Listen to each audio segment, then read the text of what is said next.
The rain had fallen steady since noon, silver sheets spilling from the heavens and turning the earth into dark rivers of mud.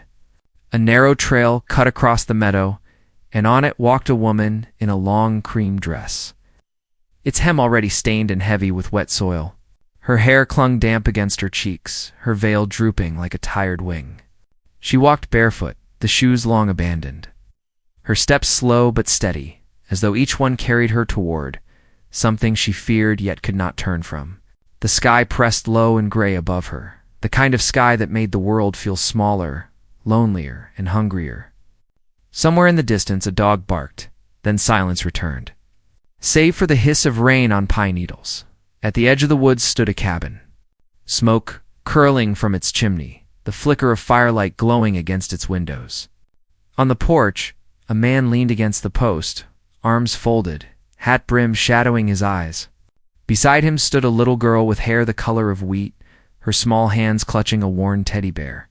The fire behind them threw long shadows across the porch boards, painting the man in the hard lines of someone carved from patience and silence.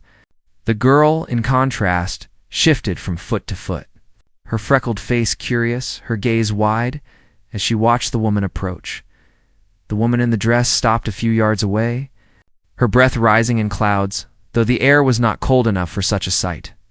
She looked fragile but unbroken, like a figure pulled straight from an old hymn, something sacred and sorrowful all at once. Her eyes lifted to the man, searching, pleading perhaps, but he gave no word. Only the creak of the porch boards broke the stillness as the little girl stepped forward, teddy bear dangling in one hand. Her voice, small and solemn, pierced the hush like a bell. "You came from heaven?" she asked. The question hung in the rain, simple but heavy.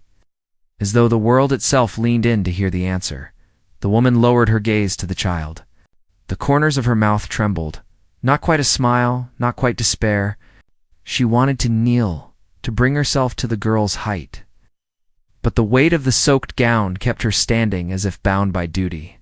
The rain streaked her face, mixing with what might have been tears, and her silence carried more than words could. The man on the porch did not move, though the clench in his jaw betrayed something he tried to hold back. The firelight behind him cracked louder, a log splitting, as if the cabin itself could not bear the tension. The girl, sensing the silence meant more than speech, tilted her head, freckles bright against pale skin, repeated, "Softer now. Are you an angel?" The woman's breath caught. She wanted to say no. She wanted to explain, but how could she? What words could fit into the space between what she was and what the girl hoped her to be? She reached for the small gold chain at her throat, fingers trembling as though the simple pendant there might anchor her, might give her strength to speak. But no words came. Only the rain answered, falling harder now, drumming against the cabin roof. The girl hugged her bear tighter, looking from the woman to the man, her small world caught between wonder and fear. The man shifted at last, one boot scraping against the porch. His eyes met the woman's, a storm in them that matched the sky overhead. The silence between them told a history unspoken, a past thick with choices, regrets, and promises too heavy to carry. The woman took one step closer, mud sucking at her feet, the hem of her dress dragging like a chain. She wanted to cross the distance, to explain why she stood there, left in the rain with nothing but hope and a heart beating too loud in her chest. But the man's stillness warned her. The girl's question had already split the air open. Whatever answer she gave might decide everything. The storm swelled, thunder murmuring across the hills. The firelight danced on the log walls of the cabin. The girl leaned forward, eyes wide with the innocence of someone too young to know the weight of truth but old enough to sense it. She whispered again, her voice trembling with awe and uncertainty. "You came from heaven, didn't you?" The woman parted her lips, the words caught on the edge of her tongue. The man's gaze hardened, his arms still crossed. The girl waited, her bear pressed close to her chest. The answer was coming yet, whether it would save them, destroy them, or bind them in silence forever. No one could tell, and in that moment, with the rain falling heavier, the world seemed to hold its breath. The woman's lips trembled, but the answer still refused to form. The girl waited with the stubborn patience only a child could hold, her freckles bright, her little hand tightening around the bear's frayed arm. The man did not move, though the muscles in his jaw worked as if each second weighed more than the last. The rain beat down harder, dripping from the eaves, splashing in the muddy yard, filling the silence, until it felt as if the whole world was waiting for what might be spoken next. At last the woman lowered her gaze. Her dress clung to her legs, heavy with mud and water, but she stood tall, even in her weariness. There was a quiet dignity in her stillness, as though she carried something larger than herself, something unshakable. The girl's question had not been answered, yet the silence seemed to say enough. Though no one could understand what truth was buried inside it, the man shifted, pulling the brim of his hat lower, hiding his eyes. He turned toward the firelit cabin behind him, though he did not step inside. His voice, when it finally came, was rough from years of speaking little. "You should not be here," he said. The words hung between them like a door slammed shut. Though the woman did not flinch, instead, her hands lifted slightly, palms open, as if she had come not to fight, but to plead. The girl turned her head sharply, her hair swinging, looking up at the man with confusion. To her, the woman in the rain was not an intruder, but a vision. Someone who seemed to carry a piece of heaven in her sorrow. The woman's eyes softened at the child. And in that moment, the sharpness in her own face broke. Something inside her cracked, though she forced herself to keep standing. Her lips parted, but all she managed was a faint whisper. "I had nowhere else." The girl tilted her head, repeating the words softly as if tasting them. The man stayed silent. The fire behind him popped again, smoke drifting out the chimney and mixing with the falling rain. The woman looked past him at the cabin, the warm glow spilling through the cracks, the safety it seemed to promise, but the door remained closed. Her mind drifted back to the morning before the storm had come. She had been standing at the edge of the old churchyard, the air heavy with silence even then.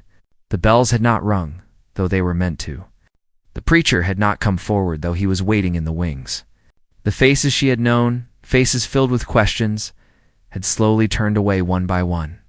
She remembered the shifting of shoes on wooden floors, the rustle of skirts, the heavy cough of disapproval, and then nothing.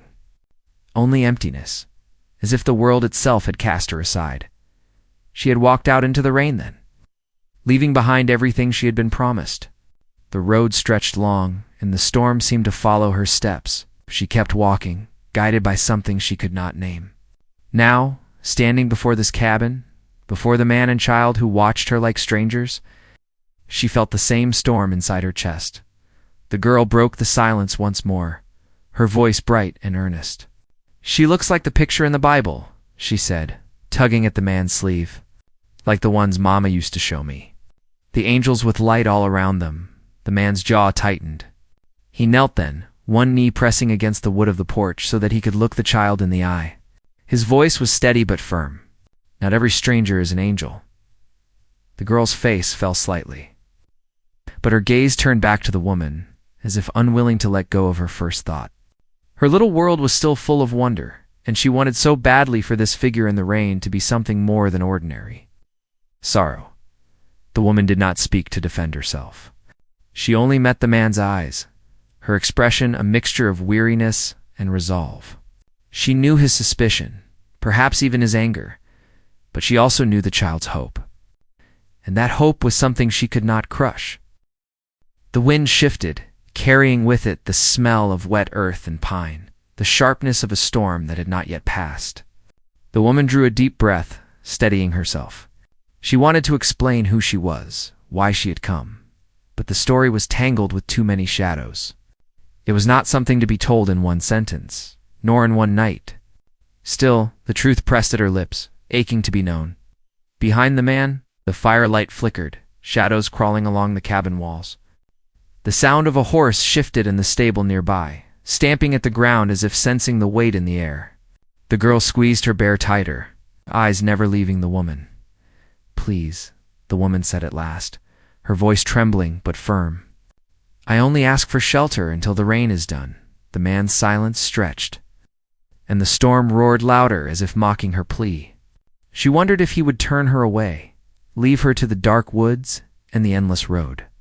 She could feel the mud thickening at her ankles, the cold biting deeper into her bones. Yet still she stood, her chin lifted slightly, refusing to break. The girl tugged at the man's sleeve again. "She'll be cold," she said. "She'll be sick if we don't let her in." His eyes flickered at that, though his jaw remained tight. The man's silence was not the silence of indifference, but of war inside himself. He had learned long ago that every kindness carried a cost, and every stranger could bring trouble. Still, the rain poured harder, and the woman before him did not step back. The woman lowered her gaze again, not in defeat, but in patience. She had come this far, she would not turn away. She thought of the churchyard once more, the way the faces had turned from her, the way her own heart had broken when promises dissolved into air. This cabin, this porch, this little girl with freckles, it was the first sign of life she had seen since that moment. The man finally rose to his full height, his shadow stretching tall against the firelight. His voice was low, almost lost in the storm. "Shelter is not freely given here." The girl looked up at him, her freckled face puzzled. "But Mama would have let her in." The woman's heart ached at those words, though she did not fully understand their meaning. She only knew that the child's innocence was stronger than the storm, stronger even than the man's guarded silence. For a moment, the woman thought he might turn away, that he might close the door without another word. But his eyes lingered on her, and she saw something there, a flicker of recognition, perhaps, or a memory he could not bury. The girl's question still echoed in the air unanswered, clinging to the night like a hymn left unfinished. "You came from heaven?" The child had asked. The woman held that question inside her, knowing it would not fade, knowing it would return again before the night was through. She did not know what answer she would give, but she knew the storm outside was not the only storm she had to face. The fire crackled. The horse stamped again, and the rain came down in sheets. The man's silence stretched once more, deep and impenetrable. And the woman in the rain braced herself for whatever choice he would make. The night was not yet done, and its secrets were far from finished. The man finally stepped aside, though not with ease. His boots shifted on the porch as if even that small gesture carried weight he did not want to bear. The woman lifted her head, watching for a sign that his silence meant acceptance. But he gave nothing more than that slight movement. The girl clapped her small hands together softly, relief bright in her freckles, then pulled the woman toward the door with a tug that seemed far too strong for her little frame. The woman followed, hesitant, her soaked dress dragging mud across the steps as she climbed. Inside, the cabin glowed warm with firelight. The scent of smoke and pine filled the air, mixed with the sharp temps of damp clothes hung to dry by the hearth. The walls were lined with shelves of jars, old tools, and a rifle propped against the far corner. It was not a place of luxury, but it was a place of survival, the kind of home built on labor and guarded fiercely. The man shut the door behind them, and the rain's roar dimmed, leaving only the crackle of flames and the beating of hearts that did not trust one. Another. The girl hurried to fetch a stool, dragging it across the wooden floor until it screeched, then patted the seat for the woman to sit. The woman hesitated before lowering herself, the gown clinging heavy against her frame. She was grateful for the warmth, but her eyes lingered on the man, who stood near the fire with arms folded, his gaze never leaving her. His suspicion pressed against her like the weight of the storm outside. The girl spoke again, breaking through the thick silence. "She looks tired. Maybe she hasn't eaten." She hurried to a small cupboard, pulling free a piece of bread and offering it with both hands. The woman took it gently, whispering a quiet thank you that seemed to soften the room for just a moment. The man did not stop her, though his watchful eyes never wavered. The woman chewed slowly, each bite tasting of more than bread. It tasted of kindness she had not expected, of a chance to rest when she thought the road might never end. But the man's silence was sharp, reminding her that kindness here was not given without reason. She knew there was a price to every shelter, even if the cost had yet to be named. The fire cast shadows that danced across the walls, and as the woman sat in that flickering light, memories crept into her mind. She thought of the church, the vows that had never been spoken, the faces that had turned away. She thought of promises made and broken, of the moment she realized she had been left behind like a discarded garment in the rain. She thought of the eyes of the man she had once trusted, how they had looked elsewhere when her hand reached out for him. The girl climbed onto the rug near the hearth, hugging her bear tightly. Her eyes remained wide, studying the woman as if she held answers to questions too big for the small cabin walls. "Did it hurt?" she asked suddenly. The woman blinked, startled. "What do you mean, child?" "When you came from heaven," the girl said with pure seriousness, "did it hurt to fall all the way down here?" The woman's chest tightened. She glanced at the man, but he did not move, though a flicker of something, anger, sorrow, or memory, passed across his face. She looked back at the girl and forced a small, trembling smile. "The road was long," she said softly. "Longer than I ever thought it would be." The girl seemed satisfied with that answer, though the man's jaw hardened again. He turned sharply, pulling a chair close to the fire and sitting with his arms still folded, his boots heavy against the floorboards. His silence was no longer just suspicion, it was challenge, warning, something unspoken that stretched between them.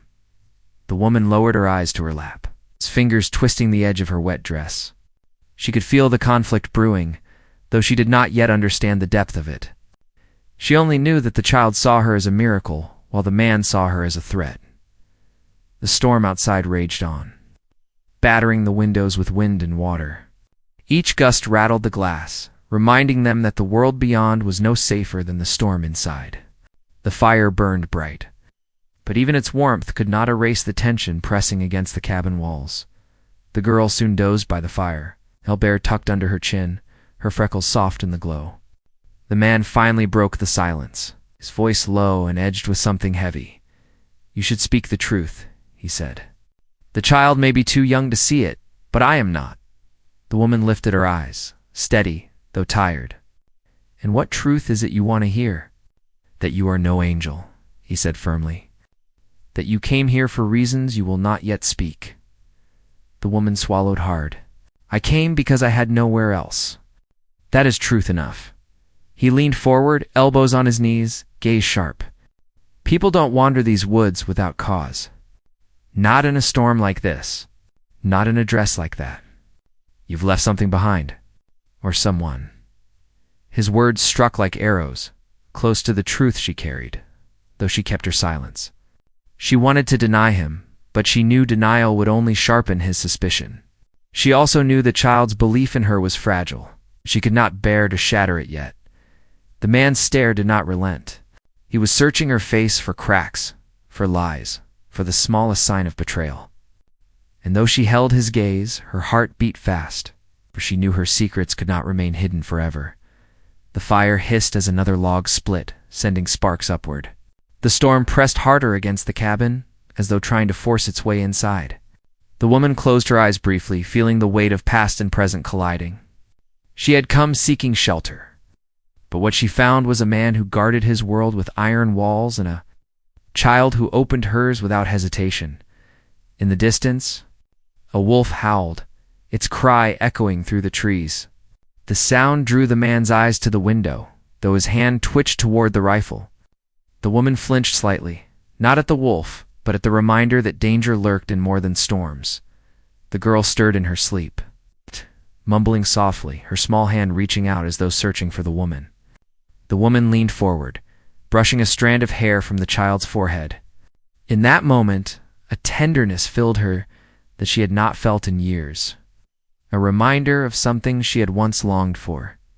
The man saw it, and his eyes darkened. He did not speak, but his silence was sharper than any word. The woman pulled her hand back slowly, realizing that even the gentlest act could be judged here. The night stretched long, and the fire burned lower. The woman sat with her thoughts heavy, the man with his suspicion unbroken, and the child with her dreams filled with angels. Outside, the storm raged on, the world drowning in rain and shadow. The woman knew the night would not end with peace. She could feel it in the way the man watched her, in the way the girl's innocent questions cut deeper than they seemed. Secrets had a way of rising like smoke, no matter how one tried to smother them. And she carried too many secrets for silence to hold forever. The storm had not yet passed, and neither had the truth. The cabin walls groaned against the wind, and the woman braced herself for what was still to come. The question of heaven still lingered in the child's voice, unanswered, hanging heavy in the air. The truth waited in the shadows, patient and merciless. And it would not wait much longer. The night grew heavier, pressing down on the cabin with the weight of the storm outside. The fire burned low, but the glow clung to the walls like a final defender against the dark. The woman sat with her back straight, though exhaustion gnawed at her. She dared not close her eyes. The man still watched her, his posture rigid, his suspicion never softening. The girl slept on the rug, her small breaths even, her bear tucked beneath her chin. That innocence filled the room, but it did not ease the storm between the woman and the man. Every sound became sharper. The crack of a branch outside, the creak of the roof beneath the rain. Even the sudden flutter of sparks from the fire seemed to strike louder than they should. The woman's nerves pulled tight. She felt like prey under the hunter's gaze. Though the hunter here was not a beast but a man who guarded his world with silence, she wondered if he knew more than he let on, if he already guessed pieces of her past. His eyes were too sharp to miss much, and his silence too practiced not to carry memory of pain. At last, he spoke. His voice was low, but carried across the room, with a weight that silenced even the storm for a moment. "You're running from something." The words pierced through her like a blade. She did not move, but her hands gripped the fabric of her dress. She did not answer, and her silence was answer enough. His jaw tightened. "You don't wear a dress like that for walking roads," he continued. "You don't walk barefoot through mud unless you've been cast aside. And no one cast out like that comes this far into the wild unless she's desperate." The woman's lips parted, but her voice was faint, broken. "You speak as if you've known it yourself." The man's eyes darkened, but he said nothing. The firelight caught the hard lines of his face, the shadow of old scars beneath his beard. For the first time she felt that perhaps his suspicion was not born only of mistrust, but also of recognition. He knew what it was to be left with nothing. Still, his silence pressed her. He would not release her from the weight of her own story, and she could not carry it much longer without speaking. She drew a shaky breath, but before words could come, a crash sounded outside. The girl stirred, half waking, clutching her bear tighter. The man shot to his feet, his hand reaching for the rifle propped in the corner. The woman froze, her heart pounding. The storm masked many sounds, but this had not been thunder. It was something closer, heavier. As if the woods themselves had moved. The man stepped to the door, opening it just a crack. Rain poured in, carried by the wind, but beyond it something stirred in the dark. He narrowed his eyes, scanning the shadows of the trees. The woman rose slowly, drawn by a fear that reached into her bones. She knew storms. She knew hunger. She knew the silence of being abandoned. But this sound was different. This was the sound of something coming closer. The man shut the door sharply, the wood rattling against its frame. He turned back to her, his voice clipped. "Did you bring someone here?" The question struck her like lightning. She shook her head quickly, her wet hair falling across her face. "No," she said, voice urgent. "I swear it." But his eyes burned into her, doubt unbroken. "If someone followed you, if danger came with you, the child is the one who pays." The girl rubbed her eyes, waking more fully now. She looked between them, sensing the sharp edge in his words. "What's outside?" she asked. Neither of them answered her. The woman stepped closer to the man, her voice hushed, nearly pleading. "I walked alone. I left everything behind. No one followed me." But even as she spoke, her mind betrayed her. She remembered faces from earlier that day, whispers in the churchyard. A shadow of someone who had not turned away when the others did. Could it be possible? Had someone trailed her steps unseen through the endless rain? The fire flickered, casting long shadows across the cabin. The man's grip tightened on the rifle, his eyes never leaving hers. "If you lie to me," he said coldly, "this cabin will not protect you." The girl pressed closer to the woman, her freckled face pale, her little hand clutching the edge of the gown. She whispered so faintly it was nearly lost beneath the storm. "If she came from heaven, then no one can hurt her."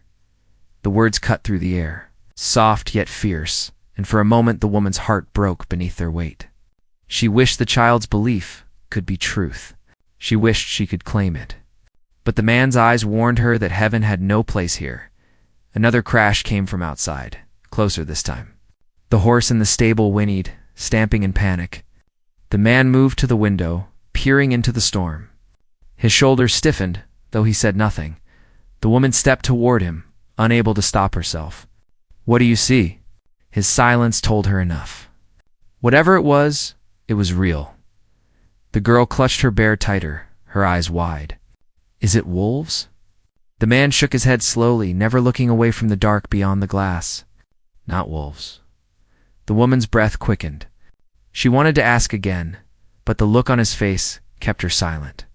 His jaw was set, his eyes hard. In that moment she knew the storm outside was not the greatest danger. He turned back to her suddenly, his voice harsh. "If they came for you, tell me now. If you've dragged their shadow here, you speak it before they're at the door." Her throat closed. She wanted to shout her innocence, to demand he believe her, but the truth tangled inside her. She had left behind vows unspoken, promises broken, a churchyard filled with whispers. She had not looked back, but perhaps someone had. Perhaps the rain had not washed her tracks as clean as she believed. The girl pressed against her side. She's trembling now, her freckled cheeks wet with more than rain. "Don't send her away," she whispered. "Please don't." The woman wrapped an arm around the child, steadying her, though she herself felt unsteady as the cabin walls. Her heart pounded, not just from fear of what lingered outside, but from the war inside, the man who stood with the rifle. His silence was heavier than thunder, and she knew it would soon break. The fire snapped, sparks rising like tiny stars, then falling to ash. The room grew darker, the storm outside louder. Each sound pressed tighter against them, as though the woods themselves were drawing in. The woman lifted her chin, her voice firm, though it trembled beneath. "If they come, it is not because I led them. But if they come, I will not hide." The man's eyes locked with hers, sharp as the barrel of the rifle he held. For the first time, something flickered theirs. Something not suspicion, not anger, but the faintest glimmer of recognition. The girl looked between them, her little chest rising fast with each breath. "Then who are they?" she asked softly. The question echoed like a bell through the room. No one answered. Not the woman, not the man, not the storm outside, but footsteps soon answered. Heavy against the mud, drawing closer to the cabin door. The sound of men, not beasts. Voices carried faintly through the storm, harsh and sharp, though the words were lost in the rain. The man raised the rifle, steady and cold. The woman's breath caught, her hands tightening around the child. The girl pressed her bear to her face, hiding her eyes but not her ears. The storm no longer drowned the sound. Whoever waited outside was close enough to be heard, close enough to strike. The cabin walls seemed to lean inward, the firelight shrinking as shadows grew. The woman felt her pulse race, her body tense, her heart caught between fight and flight. The man's finger hovered near the trigger, and then the first knock came. Not gentle, not asking, demanding. The girl whimpered softly, burying her face. The woman closed her eyes for a brief moment, steadying herself. The man stepped forward, rifle ready, his jaw tight. The storm outside still roared. But inside the cabin all sounds seemed to fade, leaving only the weight of what was about to happen. The night had reached its breaking point, and there was no turning back. The knock came again, louder this time, rattling the cabin door against its frame. The girl whimpered into her bear, clinging tight as though the cloth and stuffing could shield her. The man lifted the rifle higher, his stance unyielding. The woman's breath came quick and shallow, her eyes fixed on the door as though it might burst open at any moment. Outside, the storm still howled, but the voices of men rose clearer. Cutting through the sound of rain like knives through cloth, the man did not rush. He stood steady, his silence deliberate, waiting. The woman felt every second stretch longer than the last. She wondered if he expected her to speak first, to confess something she had not yet said. Her heart pounded with the weight of it. She knew the truth could no longer remain unspoken. The knock turned into pounding, fists striking the wood with force. A voice shouted, muffled but sharp. "Ow! Open up. We know she's there." The woman froze. She had known this voice once. It was not the voice of a stranger, but of a man who had stood in the churchyard earlier that day. A man who had whispered promises of loyalty only to vanish when the crowd turned cold. He had been there when she was left behind, his eyes avoiding hers, as silence sealed her fate. And now he was here, chasing her through storm and shadow. The man in the cabin glanced at her, his eyes demanding truth without a word. She swallowed hard, her voice trembling. "They are here for me." The girl's head snapped up, freckles pale in the firelight. "Why? Why would anyone come for you?" The woman knelt, cupping the child's face gently. "Because I walked away," she whispered. "Because I would not be bound to a promise that was never meant to be kept." The pounding at the door grew fiercer. The man's grip on the rifle tightened, but his gaze stayed on the woman. "If you stay here, they'll tear this cabin apart." She lifted her chin, though fear burned in her chest. "If I go, they will not stop until they have me. If I stay, I endanger the child. There is no safe path." For the first time, the man's silence broke, not with suspicion, but with resolve. "Then we make one." He strode to the window, peering into the storm. Shadows moved among the trees, shapes of men hunched against the rain. He counted them in silence, then turned back. His eyes locked with the woman's, and she understood. He would not let them take her. Not here. Not while the girl slept under his roof. The door rattled again. The girl cried out, clutching the woman's gown. "Don't let them in. Please don't let them." The woman kissed her forehead softly. "You are safe," she whispered. Though her own heart trembled, the man raised the rifle and spoke at last, his voice hard as the storm. "Leave this place." The pounding ceased for a moment, then laughter rang out from the other side. "She belongs to us. Step aside." The woman stood, her hands shaking, but her voice steady now. "I do not belong to you. I never did." Her words carried through the storm, through the wood, through the hearts of those who listened. There was silence beyond the door, broken only by the crackle of fire and the howl of wind. Then footsteps shuffled, moving closer. Pressing against the walls of the cabin, the man raised the rifle higher. But before he could speak, the woman stepped forward. She placed a hand gently on the barrel, lowering it slightly. Her eyes met his, calm but fierce. "This is my fight," she said. "You owe me nothing." But the man did not step aside. His voice was low but firm. "The moment you stepped onto this porch, the fight became mine too." Something shifted in her then, something she had not felt since before the church, before the vows left unspoken. It was the strength of being seen not as a burden, but as someone worth standing beside. The door shuddered again, but the man stood tall, rifle steady. The woman drew herself up, her soaked gown clinging like armor, her voice carrying through the wood once more.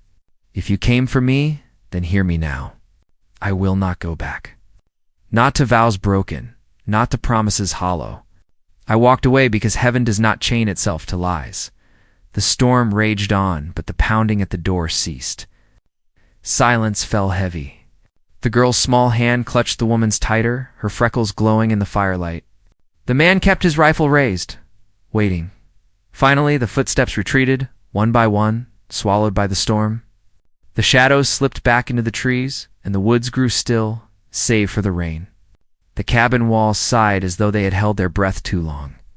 The man lowered the rifle at last. He turned to the woman, his eyes steady. "They may return," he said. She nodded. "Then I will be ready." The girl let out a long breath, her face pressed against the woman's gown. "I knew you were from heaven," she murmured sleepily, her voice soft but sure. The woman smiled faintly, though tears shone in her eyes. "Perhaps I only walked through enough storms to find you," she whispered. The fire burned lower, but warmth lingered still. The man set the rifle aside, his silence no longer filled with suspicion, but with a quiet acceptance. The woman sat near the hearth, drawing the girl close, letting the crackle of flames soothe her trembling. Outside, the storm began to ease. the rain softening to a steady rhythm, the thunder rolling farther into the distance. The woods, though still dark, no longer pressed so heavily against the cabin. For the first time since leaving the churchyard, the woman felt her breath ease. She had been left in the rain, abandoned in the eyes of those who called themselves righteous. Yet here, in a cabin built on silence and guarded by a man with wary eyes, she had found something she had not expected. Shelter not only from the storm, but from despair. The girl drifted back into sleep, her freckles peaceful, her small hand never letting go of the woman's. The man sat across from them, watching the fire, his face lit by its glow. He spoke no more, but the absence of suspicion in his gaze was answer enough. The woman leaned back, her eyes closing for the first time without fear. The storm outside had tested her, the voices at the door had threatened her. But inside this cabin, she found the beginning of peace. Morning came slowly, the pale light filtering through the damp trees. The storm had passed, leaving the world fresh and heavy with the scent of earth. The woman stepped outside, barefoot once more, the mud cool beneath her feet. The cabin stood behind her, smoke rising gently from the chimney. A sign of warmth that would not fade. She lifted her face to the sky, letting the soft rain kiss her cheeks. She was no angel, no bride bound to vows unspoken, no shadow of broken promises. She was simply a woman who had walked through storms and chosen not to bend beneath them. The girl ran out after her, barefoot as well, her hair golden in the morning light. She held her bear in one hand, her freckles bright against her smile. "You didn't come from heaven," she said cheerfully. "You came from the rain." The woman knelt, pulling the child close. "Perhaps," she whispered, "but sometimes the rain carries us to where we are meant to be." The man stepped onto the porch, his arms folded as always, but his eyes softer now. He said nothing, but in his silence, she heard more than words could hold. The cabin, the woods, the storm, they were no longer the end of her journey. They were the beginning of something new. She had been left in the rain, but she had found shelter, not only from the storm, but from the weight of being alone. As the morning sun broke through the clouds, she stood taller, her gown still marked with mud, but her spirit no longer heavy. She had faced the voices that hunted her, the silence that judged her, and the storm that tried to drown her. And in the end she had found her answer. The girl with freckles looked up at her once more, her question from the night still lingering in her eyes. "Did you come from heaven?" She asked again, softer this time, almost shy. The woman smiled, brushing the child's hair back gently. "No, little one," she said. "I came from hope." And with that, the storm finally lifted, leaving behind a quiet that promised more than survival. It promised life. It promised beginnings. And it promised that even those left in the rain could still find their way to light.